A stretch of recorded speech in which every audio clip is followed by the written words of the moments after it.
ګلبدین حکمتیار د پاکستان خوشحالولو لپاره هند هیواد ته اخطارونه ورکړي دي.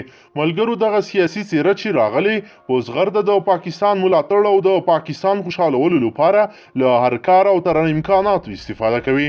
ملګرو راځي چې ګلبدین حکمتیار هند ته څه ویلې او ولې ولس ګلبدین حکمتیار ته غوسه شول.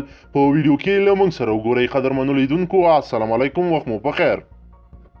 د حزب اسلامي مشر او د ولسمشرۍ ټاکنو ویان ګلبدین حکمتیار وایي چې د هند په شمول دي ټول هیوادونه د افغانستان په کورنیو چارو کې له لاسوهنې ډډه وکړي.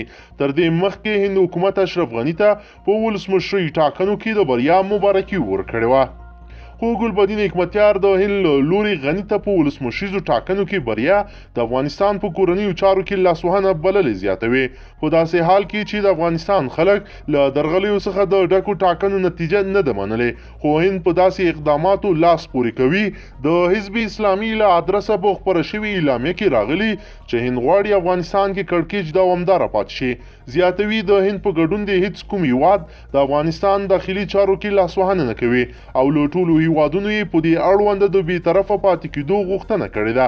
د ټاکنو کمیسیون لخوا اشرف غني د ولسمشرۍ ټاکنو ګټونکی اعلان شو، خو د عبدالله په شمول یو شمېر نورو کاندیدانو د ټاکنو پایلې رد کړې او د ډاکټر عبدالله ځان بریالی اعلان کړ او ټول شموله حکومت د جوړولو ګواښ یې وکړ.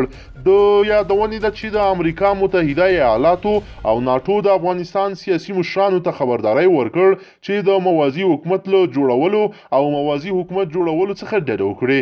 بل لور ته یو شمېر رسنیو خبر ورکړی چې زلمی خلیلزاد له ولسمشر غني نه غوښتي دي چې د 2 اونیو د لوړې مراسم وځنډوي.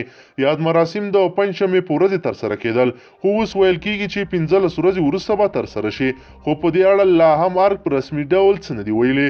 بل لوري ته ویل کېږي چې زلمی خلیلزاد عبدالله هم ویلي دي چې د والیانو له ټاکلو دې لاس واخلي.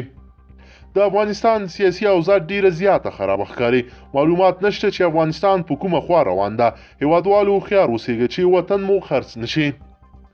درنو لیدونکو، که چیرې تاسو د حکمتیار په دغه کار باندې راضي یاست، موږ سره حتماً مو نظرونه شریک کړئ چې حکمتیار دغه کار سم کړی او که نه. قدرمنو لیدونکو، که چیرې غواړئ چې ورته تازه او نورې مهمو پیښو څخه ځان